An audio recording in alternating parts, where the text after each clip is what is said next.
I, 29, dated a guy Joe, 30, for 3 months before he left me to go back to his ex Kim, 30. Right after we broke up I found out I was pregnant and now I'm at 24 weeks. I let him know and he was ecstatic. Turns out his girlfriend had fertility issues and would likely never be able to get pregnant naturally, and he has always wanted to be a father. Getting back together was out of the question for both of us, so he's still with his girlfriend. Joe was only allowed at the initial appointment because of COVID-19, and we found out I was having twins. According to Joe, when he told Kim, she had a mental breakdown about her infertility and wanted to talk to me. I met them at their house, and Kim stated that she wanted to be involved in my pregnancy because she would eventually be the children's stepmother.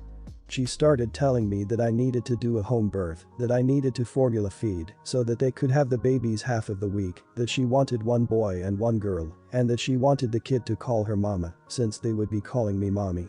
I shut her down and said I would make the best choices for my children and my body and left. Kim continued to be overbearing and texted me every day about my eating habits, exercise habits, and benching, about how her job wouldn't let her take maternity leave. At the virtual genetics counseling appointment, she attended instead of Joe and took over the whole meeting, trying to talk about her family history which wasn't relevant. When it came time for my 20-week level 2 scan, they allowed me one guest, and Joe suggested I take Kim instead of him, which I refused to do. Joe did end up coming, and he found out the gender, because I wanted to keep it a surprise for me, so we could throw a gender reveal party. I put a pregnancy announcement on my social media, and then she put up an announcement saying they were expecting twins the non-traditional way, and how blessed she was. I was irritated, but I kept my mouth shut. Then she threw a gender reveal party and posted it on social media. I wasn't even invited. She also announced that she was having a baby shower. I commented on her posts and told her to stop treating me like a surrogate, that the kids weren't hers, and that Joe didn't have any claim or custody of the kids until they are born. I then called Joe and reiterated all of this and stated that I would not be seeing either of them until we went to family court and that my mother would be my birthing partner. He and Kim and some of her friends and family are saying I'm an idiot, and her mother even called and insisted I give her one of my babies like this is the parent trap.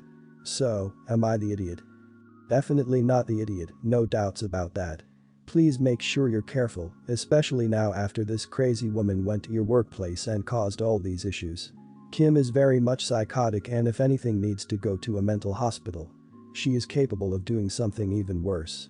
The chances are she will also be monitoring this Reddit post now that she has seen it, so I'd suggest you don't share anything too personal or anything that might give her an indication of where you're moving to. Stay safe and look after yourself and the babies. Not the idiot. This woman is completely controlling and overbearing. I get it, she can't have kids, but it's way too far that she is acting like she is the one pregnant and expecting you to do everything her way. This is your pregnancy and honestly, I wouldn't let her near the kids at all. I feel bad for the father cause he genuinely wants to be a dad, but I wouldn't give him custody if this is how she lacked and he won't step in to tell her to back off. If you have any evidence of how she is acting then definitely use that in court. I wouldn't be surprised if she tries taking the kids. So I'm sure this has been said, but this woman seems super calculated. Now that she knows everything, due date, genders, etc., she is going to be searching every hospital in the area for your newborns around the date they are expected. I might even go as far as to say I miscarried, then move away. That's probably illegal, but my sister did this to an ex 12 years ago and hasn't made contact since. He knew no different so it was never challenged. Change your numbers, emails, whatever personal info they have of yours after the babies are born. Not the idiot. I went through an ugly divorce last year. My wife has essentially let herself go through severe food addiction, and I tried everything in the quiver to try and help her and save our marriage. She had a massive public breakdown outside the mediation room, and even her attorney advised against her having any sort of decision-making custody as such. I am fully allowed to deny visitation anytime I feel it's appropriate. In conjunction with her eating disorder, we found out our son is severe hyperactivity disorder. So I was fighting both fronts at the same time. He does not react well to medication, but we have discovered that if he is on a strictly controlled diet, he functions normally and even has a super high IQ and excels at math. He's in Algebra 1 as a 6th grader. I was allowing the kids to spend one weekend night at her house, and I even sent my son his meals. Well, she fed the food I prepared to her dogs, bought the kids each a huge package of Reese's cups and put them in front of YouTube and locked herself in her bedroom. This happened 4 times before I knew what was going on. All I knew is my son was a disaster on Mondays and then would even out over the week. I approached her about it this weekend after the kids told me what was happening, and she told me the diet is real crap, he needs antidepressants and anti-anxiety. I asked what she'd been feeding them as a whole bag of Reese's can't be real. She said it's none of my business. I told her unless she told me I will insist on a weekly visit at the mall with me one table away. She called me an idiot and tried to bait me into a bigger argument. My kids love what their mom could be if she wasn't an addict, and they are very upset with me when I told them the plan because they really miss her. I feel awful, but I feel it's the right thing. Am I the idiot here? Not the idiot. She intentionally took decent food away from your children on multiple occasions and underfed them with crap. Not only is she breaking your trust by throwing that food out, but she is also hurting your children as a result of her own issues with food. Locking herself in her room while the children are there is not spending time with them or taking care of them like visitation is supposed to allow. Sounds like she probably deserves to earn the right to see them over time. Once a week in public is way better than them never seeing their mom. Not the idiot. Your responsibility is your children. Take care of them and do what's best for their health and safety. They might be a little upset with you in the short term, but they'll understand why you limited their access to their mother when they're older. What's important is that you don't completely cut them off from their mother. Yes, ensure they're safe and their health isn't being affected, but you can do that while allowing contact more than 1 hour a week, especially as your son with a strict diet is around 12. Not the idiot. Kids' health and safety come first. Is it rough? Of course, and it will be challenging to navigate for a while. Your kids deserve to be healthy and happy and have the opportunity to enjoy life. If that needs to be done through a strict diet, so be it. If that needs to be done by 15 minutes once a month supervised visits, so be it. Your son is a kid, some occasional candy in limited quantities isn't the end of the world, but there's a difference between a few pieces and an entire weekend of straight candy. You recognize and respect that difference, your ex not so much. So this is pretty straightforward. I recently moved in with my 27 boyfriend, 32, who has a 9-year-old daughter. I love his daughter, and she loves me. We get along great and she is very excited to have me around as she begged him to see me more often all the time. There's just one issue. We are all a bunch of picky eaters to varying degrees. We are still working on chore distribution, so we have been random on cooking, though I've been doing about 70% of it. But keep running into the issue of his daughter not wanting to eat what I cook or like it, but saying it's too spicy. It isn't, but I tend to use more Hispanic seasonings, which give it a kick that she doesn't like. I've tried altering what I cook, but it's definitely still a struggle, and I sometimes end up cooking 2 different meals, and it stresses me out trying to figure out what she will eat. Today he was talking about me changing a few more things about dinner and not using the spices I use when she is around, etc. I said okay. But I asked him, can we make a deal? He asked what I meant and I told him that maybe we can alternate weeks where we handle dinner. He handles dinner when 9-year-old is here, he has half custody and she lives with us every other week, and I can handle dinner when it's just the 2 of us. I specified that handling dinner could mean cooking or buying takeout. At first, he said okay. But I guess he thought about it and changed his mind. He said that it wasn't fair, because if he decided he wanted to do takeout sometimes, he would be paying for dinner for 3 people, while if I wanted to do takeout I would be paying for 2. And this wasn't fair because eating out can get expensive with 3 people. And honestly, I was just like, okay, so? You're complaining because you have to pay for your daughter? I love her and food expenses are one thing I genuinely don't care about. It's a human necessity. We have a 60-40 split on groceries because I make more than him. And I even help with her daycare. So I don't see the issue. He got upset and has been grumpy at my response and went to bed acting salty. So now I am wondering if I am the idiot. He can be very frugal with household expenses. But I also think if he doesn't mind spending on the newest consoles and games, I don't think he should complain about paying for food for his own daughter. Not the idiot. She doesn't enjoy your cooking because of the spices you use. There's nothing wrong with that, and there's nothing wrong with your cooking. You wanted a fair division of labor between you and your boyfriend. Ask him if it's fair for you to prepare twice the amount of meals, since you keep making her another meal when she refuses what you cook. He thinks that's okay, but it's not okay for him to pay for his daughter's food. Every time she refuses your meal, he can put his food aside and prepare her a new meal. Okay, you need to sort out the finances and responsibilities in your relationship before you marry the guy. You should have sorted it all out before you moved in with him. I think you need to move out because right now he's taking you for granted, profiting from the relationship with you, and it's only going to get worse. You should not be paying for the childcare. You need to save money and buy your own place if you want to own one, because if you marry and stay at his place, you will invest in it but won't get anything out of it if you were to divorce. Not the idiot. And at 9 she's more than old enough to have a policy of if you don't like the meal, that's okay, you can make something for yourself. There should be no you cooking a second meal for her, what the hell. She's old enough to make herself toast or a ham sandwich or something. That doesn't mean actively making meals she'll dislike, but it's a good way to teach her to handle herself in situations where things don't go her way. Maybe pick up a kid's cookbook for her. Have her be the sous chef from time to time too. My 29 dad passed away a few years ago. Both me and my sister were left his estate in his will when he passed. Our dad changed his will a couple of years before he passed away, removing our mom from it. Our parents were separated and in the middle of divorce proceedings when he died. My mom had an affair, which resulted in the breakdown of their marriage about 10 years ago. Subsequently, it caused a lot of heartbreak, arguments, and hostility not just between themselves, but also for me and my sister towards our mom.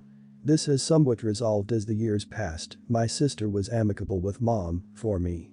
Our relationship was pretty much back to normal. I struggle with hating on others and find it easier to resolve the issue and carry on. My dad confided in me some of the details of the divorce, most of which I would have rather not known, but he had no one else to speak with regarding it, I suppose. Basically, it did not paint my mom in the best light, and honestly the actions and behaviors I observed her displaying following their separation tallied up to this. Unreasonable demands were made with regards to finances and basically wanting to take most of my dad's pension. Following his death, when his will was read to us, we then discovered my mom had been written out of his will. Our mom is wanting to take legal proceedings against us if we decide not to give her over half of the money he has left to us. She wants us to discuss via mediation. Our extended family, who know some details about this issue, appear divided as to what we do. Both myself and my sister believe she should not receive any of this money, however, I feel guilty. But on the other hand, her actions since his death and her apparent greed repulse me. I feel torn and worried that I am being an idiot, as I don't feel we should have to give her any of his estates.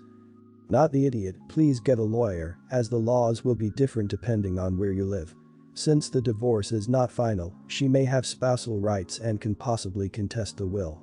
We cannot advise you properly on this aspect. In terms of you feeling guilty, don't. Your father made a conscious decision on how he wished his estate to be divided. Imagine if this was 10 years from now and he passed, you wouldn't feel conflicted. Don't let the timing influence your thinking. So sorry for the loss of your father. Hey DROP, I was in an extremely similar situation. My mum died prematurely whilst they were in the separation phase. Whilst they were alive, it was that nasty they actually went to court to divide assets.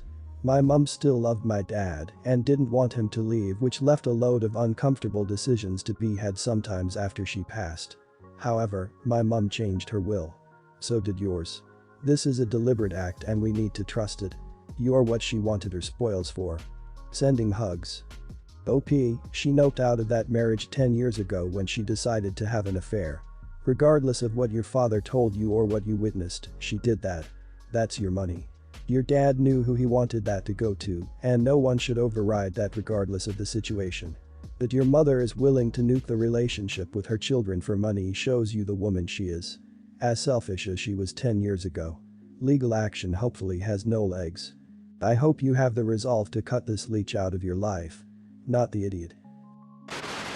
My deaf friend made me feel like crap, and when I told her I couldn't hang out with her anymore, her sister and mother kept telling me I was abandoning her until I completely cut ties with her. We were in the same class for 3 years. In grade 9, I was 14, I used to sit next to her and she'd copy down my notes. I'd explain every lecture to her. My teachers and her parents had told me that I didn't have to help her. I told them that I knew but I wanted to help her. A few weeks into grade 9, I found it a bit hard to help her. She'd disturb me in between lectures to ask me stuff, and if I explained it to her, we'd miss out on the lecture.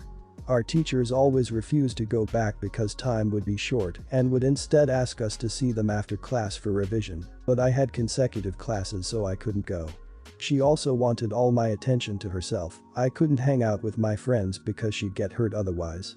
I liked to spend my 20-minute recess with my best friend, but when she wanted to join I'd spend the whole time communicating everything to her. She didn't speak in signs, she only knew how to lip read. If I would upset her unknowingly, she'd write letters to my sister behind my back and begged her not to tell me. My sister would tell me anyway. Once she wrote a letter about how my attitude was getting worse and how I was snapping at her, which never happened. She quickly became dependent on me, and it became more of a burden to help her. I didn't want to give up on her because her grades were improving, but mine was dropping and I was losing interest in all my classes. Whenever I'd take a day off from school, she'd text me about how I should have given her a heads up. After our mids, I told her I couldn't help her anymore, but she went completely cold and kept shutting me off. I explained we'd still be friends, but I won't help her like I used to. When I got home I was bombarded with calls from her mother, who kept asking me to imagine myself being deaf. I told her I understood where she was coming from, but I still couldn't help her anymore. She kept insisting that I should go a day with cotton stuffed in my ears to go a day being deaf. I hung up. My sister was bombarded with calls from the friend's sister about how I was a bench for abandoning her and that I shouldn't have helped her in the first place if it meant I was going to abandon her. My sister told her to shut up. I haven't talked to her since then because all my attempts at getting things back to normal were met with a cold shoulder. I didn't try to make any more efforts. In grade 11 she lied about something which turned into a big thing that got me in a lot of trouble for no reason, because of which I had a major emotional breakdown. At the end of the year, she apologized by writing sorry for everything on a piece of paper, but I threw it away and left. I should have accepted her apology. I understand she needed me, but I couldn't anymore. My friends think I was right, but some people in our class and her family think that I'm an idiot. Am I the idiot? Not the idiot, you're not acting like her friend, you're acting as her caretaker. For her mother or anyone else to expect a teen of the same age to be her caretaker and unpaid for the services is ridiculous. OP, you are being used. Just because your former friend has a disability doesn't mean that she can treat you like trash. If she was apologizing and just wanted to be your friend, that would be one thing, but it appears she is apologizing because she doesn't want to deal with the consequences of her actions. Not the idiot. This girl's parents should have warned her not to become dependent on you right from the start. Instead, her whole family treated you like a hired tutor. You did not abandon her, instead, you tried to reclaim your own life. You might ask your parents to contact her parents to straighten them out. That girl's mother had no business asking you to go a day with your ears stuffed with cotton. The thing to console yourself with is, you have a bright future and this girl, going down the path she's on now, has a lifetime of conflict ahead of her. Not the idiot. As others have said, it wasn't your responsibility to help her in the first place, but she responded to your kindness by monopolizing your time and attention and generally treating you as if your purpose in life was to help her. You tried to be her friend, and she tried to make you her servant and caused a lot of problems for you in the process, and when you tried to put up healthy boundaries, she attacked you for it. You don't owe her anything, not even an acceptance of her apology. Best to just move on from people like that.